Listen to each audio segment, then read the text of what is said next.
এই সরকারের কিছু কিছু সিদ্ধান্তে সেই গণমানুষের চিন্তার প্রতিফলন করছে না।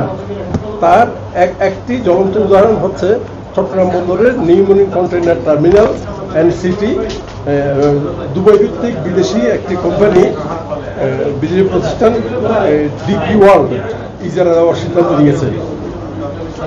আরও উদ্বেগজনকভাবে গত 6 জুন জাতির উদ্দেশ্যে দেওয়া ভাষণে মাননীয় প্রধান উপদেষ্টা দেশের মানুষের মধ্যে মতের বিপরীতে অবস্থান গ্রহণ করেন। বন্দর ও এনসিটি ইজারার বিরোধী একাধিকদের প্রতিহত করার ঘোষণা দেন। গণতান্ত্রিক ও শান্তিপূর্ণ আন্দোলনকে প্রতিহত করার এবং হুমকি দেশের নৈরাজ্য ও সংঘাতের ইন্ধন যোগাচ্ছে। এই ক্ষেত্রে আমরা কিছু কর্মসূচি দিয়েছি। কর্মসূচি হচ্ছে প্রথমে যে বন্দর সংশ্লিষ্ট অংশীজন স্টেক হোল্ডার্স অংশীজনদের মত বিনিময় 20 থেকে 26 জুন আমরা বন্দরের সমস্ত স্তরে বন্দরের সাথে সংশ্লিষ্ট যারা সবার সাথে আমরা যোগাযোগ করব, জনমত গঠন করব এবং 30 জুন বন্দর গেইটে একটি মহাসমাবেশ করব। সেই মহাসমাবেশ থেকে পরবর্তী আরো বৃহত্তর কর্মসূচি ঘোষণা করে যে আমরা এটা বহুদিন ধরে কথা বলতেছি, কিন্তু তারপরও সরকার এগুলোতে কান না দিয়ে বরং সরকার প্রধান এখন বলছে প্রতিহত করতে হবে। তো কাজে এইটারও তো আমি মনে করি একটা প্রতিক্রিয়া, এইটাতে তারা ভয় পাচ্ছে না, প্রতিহত করবে কেন? সারা পেয়েছে একটা প্রতিহত করতে হবে। অবশ্যই আশাবাদী এবং আশা নিয়েই আমরা আন্দোলন করতেছি। আমরা আশাবাদী বিদায় আন্দোলন করতেছি, আশাবাদী না হলে আমরা আন্দোলন করতাম না। আমরা আশাবাদী আমরা ওরা যেমন প্রতিহত করবে আমরাও এদের তৈরি পদক্ষেপকে আমরা যে কোনো ভাবে প্রতিহত করবো। সরকারের পদক্ষেপে আমরা প্রতিহত করব। টানা 7মবারের মতো বেস্ট টিস্যু পেপার ব্র্যান্ড হিসেবে স্বীকৃতি পেয়েছে বসুন্ধরা টিস্যু। অবরোধ হতে পারে, শ্রমিক কর্মচারী বেরিয়ে যাবে, বন্দরের শ্রমিক কর্মচারীরা বন্দর 84 সালে আপনাদের জানা আছে, 84 সালে স্কপ যখন আন্দোলন করেছিল, ধর্মঘট করেছিল, 72 ঘন্টা রেখেছিল, গোটা দেশ অচল হয়ে গেছিল। শ্রমিকরা যদি জাগে, শ্রমিকরা যদি প্রয়োজন মনে করে, নিশ্চয়ই এটা গোটা দেশ অচল হতে পারে।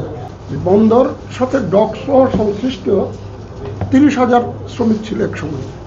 সেই 30,000 এখন নামতে নামতে 19,000 20,000-এর মধ্যে চলে আসছে।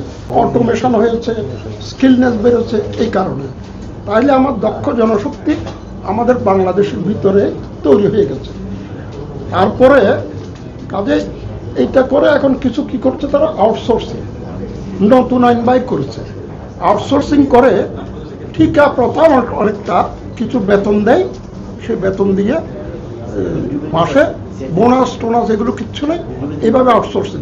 তাহলে 3,000 কর্মচারী যেখানে ডেফিসিট, যেখানে নিয়োগ নাই, সেখানে তারা আউটসোর্সিংয়ে মাত্র 227 জন নিয়োগ করেছে। বাকি কাজটা করছে কে? ওই বেকার লোক দিয়ে কন্ট্রাক্টরের মাধ্যমে এটা করানো হচ্ছে। তো কাজে এটা আমরা মানা তো কঠিন। আমার দেশে প্রতি বছর 24 লক্ষ শ্রমিক কর্মচারী ইয়েতে আসে, কর্মবাজারে আসে। তার মধ্যে এখন কিছু চাকরি হলো, পরে আবার নতুন ঢুকতেছে, ফলে প্রচুর বেকার আমাদের দেশে। তো এই বেকার লোকগুলোকে বেকারত্বের সুযোগ নিয়ে তাদেরকে এক্সপ্লয়েট করার জন্য আউটসোর্সিং, কন্ট্রাক্টারি কথা এগুলো চালু করেছে।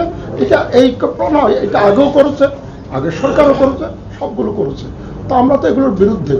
আপনি কতটুকু আশাবাদী বললেন, আমরা তো এসএসএকে ঠেকিয়ে দিয়েছি, এসএসএকে ঠেকাইনি আমরা।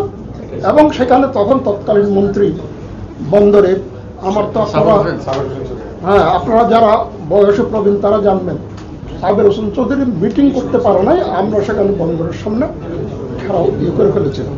সে সারেন্ডার করেছে, পরে এসএসএকে প্রত্যাহার করেছে।